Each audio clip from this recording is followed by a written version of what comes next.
Well, before we get into the topic today, I want to begin, since it is the new year, I want to begin just with a couple scriptures that I find to be very foundational. And ones that are hopefully going to be key verses for us this year. They shouldn't be strange to you. I know we've used them before. But I want to throw up a verse as we begin today, and it's Philippians 4:8. Okay, and it says, summing it all up, friends, I'd say you'll do best by filling your minds and meditating on things true, noble, reputable, authentic, compelling, gracious, the best, not the worst, the beautiful, not the ugly, things to praise, not things to curse. Okay? So in starting out fresh, we want to move forward with right thinking, okay? Pure thinking, positive thinking, all right? Whatever things that got you into a negative mindset last year, it's time to let them go. It's time to take on a new perspective. And so we're going to talk more about that this year. Another verse that I want to hit on real quick is John 10, verse 27. It says, my sheep hear my voice. He's talking about us, Christians.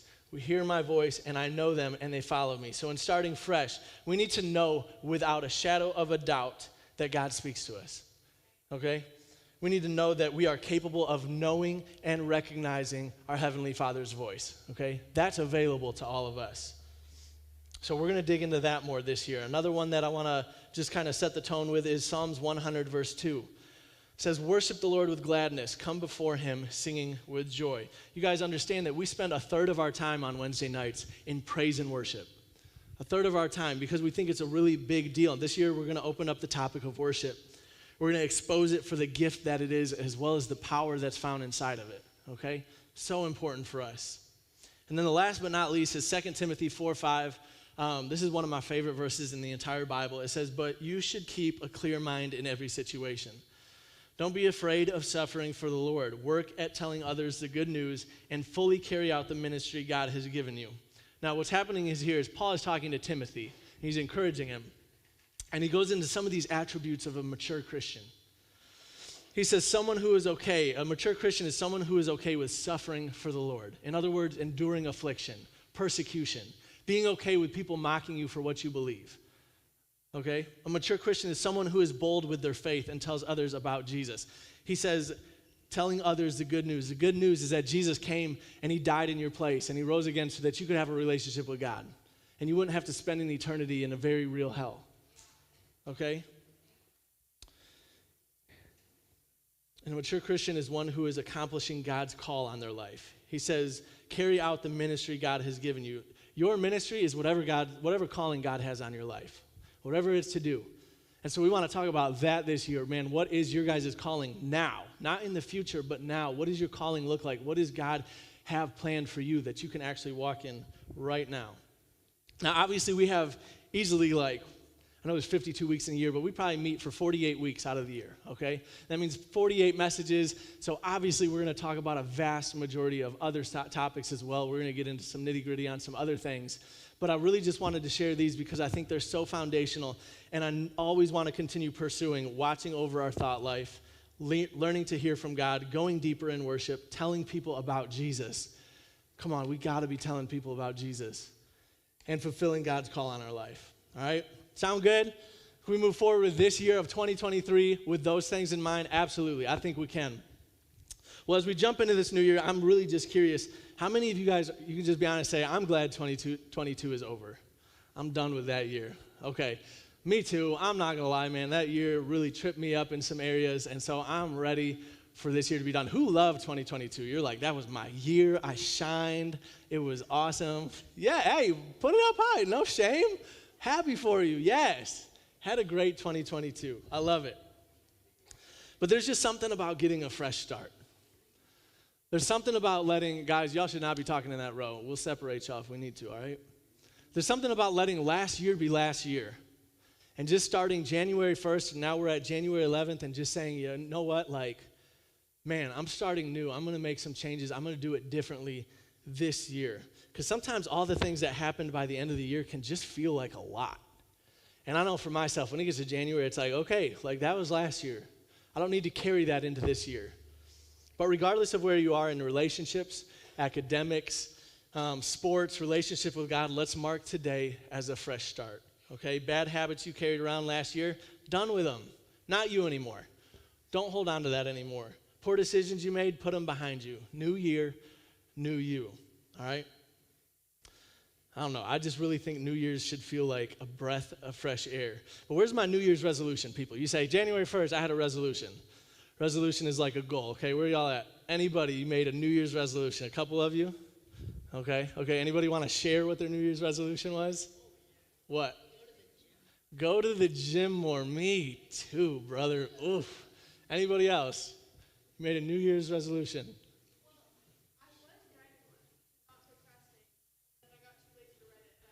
Wow. All right. New Year's resolution could be a lot of things, right? It can be, I'm going to read more, I'm going to talk to God more, I'm going to get better grades, I'm going to pick better friends. It can be a lot of different things. But no matter what they are, resolutions usually come with one thing. It comes with change, okay? Resolutions kind of require some form of change because not many people make the New Year's resolution, I'm going to do everything exactly how I did it last year. Right? That doesn't really make a whole lot of sense. Resolution is something you have a goal, you have something in front of you, and you got to make some changes. And I know for myself, in 2023, I have a lot of areas I want to make some changes. So I kind of have some resolutions in a lot of areas. For one, physically. My guy, yes, I want to go to the gym more, guys. I want to gain weight this year. I want to reach a certain goal weight. I also want to eat healthier. I want my diet. Me and Ashley have already started it. We're eating a lot healthier.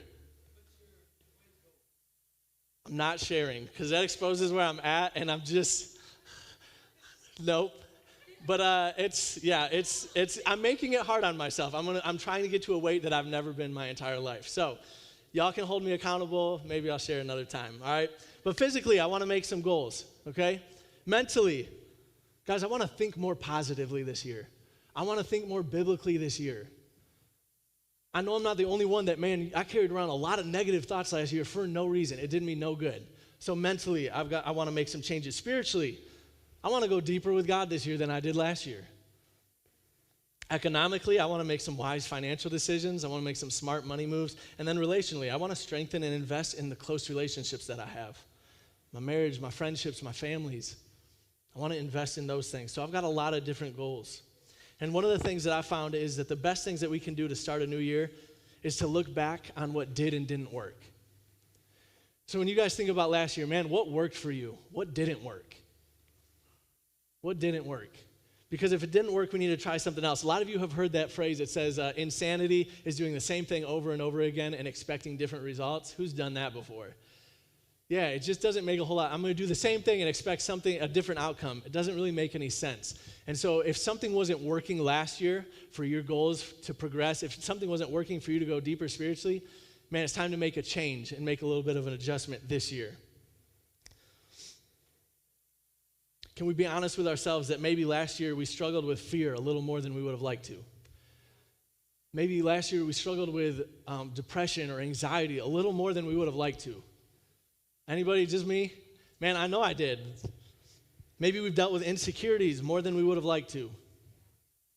If so, then maybe the approach that we have to our thought life isn't really working and we need to make a change. We need to do something different about the way we think because we've been struggling in those areas. And that's okay, but let's make that change this year. We took a survey last year with you guys, and I asked you guys, what are your biggest distractions? And specifically, what are your biggest distractions from keeping you from spending time with God? And a lot of you guys put your friends.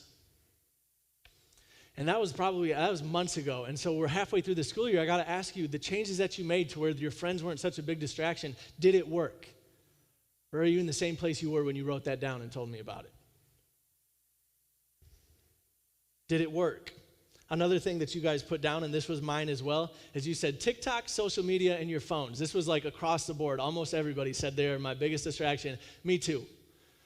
The change that you made, did it work in 2022? Or are you still spending 4 hours a day on social media?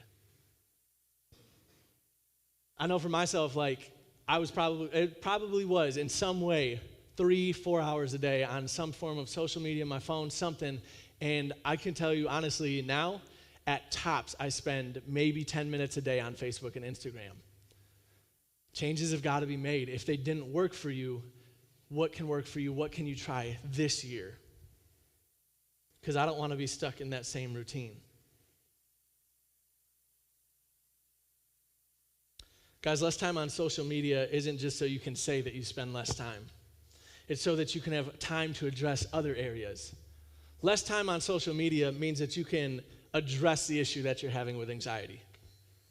You actually have time to talk to somebody about it. You have time to read a book about it.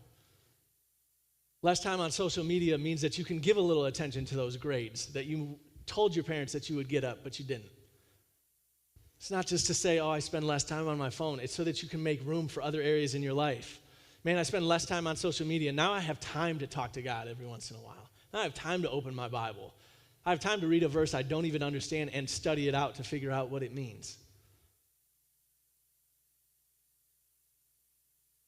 Time to learn that new instrument. Time to learn that new skill. Time to address the self-confidence issue, stress issue, fear issue, whatever it may be.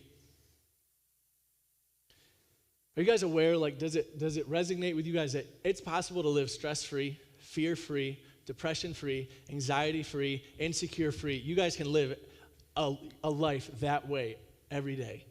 You can wake up with a joy that you don't even understand every day. Those things don't have to have a place in your life. You don't have to carry those things the rest of your life.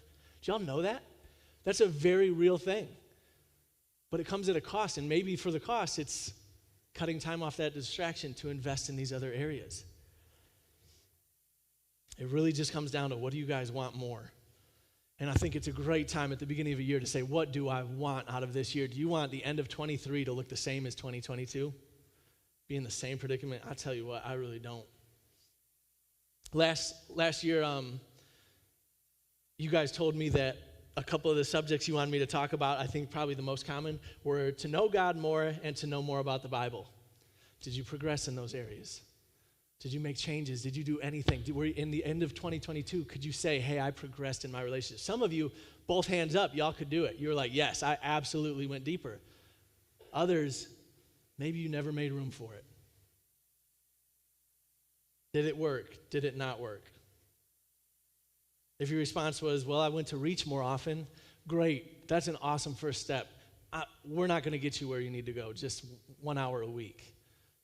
I'd like to say that my messages are that good, but one message a week, it's not going to get you where you want to go with your relationship with God. I can't force you to hear his voice. I can't force you to spend time in prayer. That's a choice you get to make. But I will encourage you as much as I can.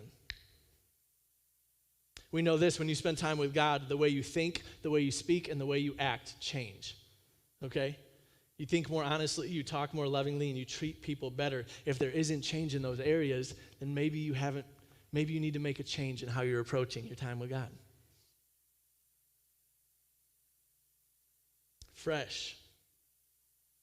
See, I want 2023 to be your guys' most awesome year. I would love for 2023 to be the most amazing year for every single one of you. That's what I want. And I think something so key to be able to do that is to having some sort of goal that you're trying to reach, something that you're set on changing so that you can see a difference at the end of the year. I'll tell you this, I had every intention of going much deeper in my relationship with God in the last 12 months than I did. I can look back on the last 12 months and be like, you know what, I expected to go farther. I expected to know more in this area, study more on this topic, and I didn't get there. True. What do I have to change so that in the next 12 months I go so much deeper than I did last year? What do I need to change so I'm spending even more time with God? These are questions I'm absolutely asking myself.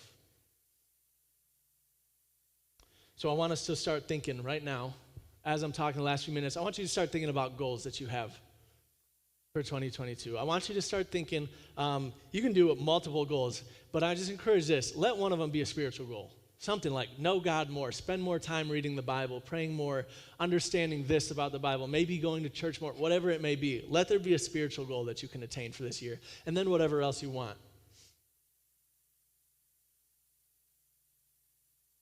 Those of you who raised your hands that said you made a resolution this year, let me see it. Throw your hand up again real quick. Question, and keep it up if you did. Did you write it down? Did you write it down anywhere? My goal is to gain more weight. Did I write it down? That's all I'm asking. Writing your goals down is imperative to reaching them. If you read in the Bible in Exodus chapter 20, it's where God introduces the 10 Commandments, okay? And God could have gone out to the Hebrews and said, hey, here's the 10 rules: don't steal, don't kill, love the Lord your God, love your neighbor as yourself, and just voiced it out. But what did he do? He wrote it out. He wrote it, he inscribed it on stone tablets. Why? Because he wanted people to be able to revisit them, to see them, to remember and reflect and look at them and be reminded, rather than just trusting that they'd remember it. Are there any single people in here? You're like, you know what, Brayden, right now, no boyfriend, no girlfriend, I'm in a single period, just at the moment. Let me see y'all at. Okay? All right, Kennedy. Kennedy's single right now. Okay? Kennedy, the finest young man you have ever seen in your life, comes up to you and he says, hey, I'm going to give you your number. I'm going to give you my number. Okay? I got a question for you, Kennedy. Are you going to just trust that you're going to remember 918-543-1212, or are you going to write that thing down? I mean, this man was fine, right? Are you writing it down, or are you just trusting your memory? Yeah, she's writing it down. Why? It's important. She doesn't want to forget it. You don't want to forget that number. But with your goal, guys, you don't want to forget. You don't want to get 3 months in and be like, oh, did I have a goal? But when it's not in front of you, when it's not written down, it's really, really easy to do, okay?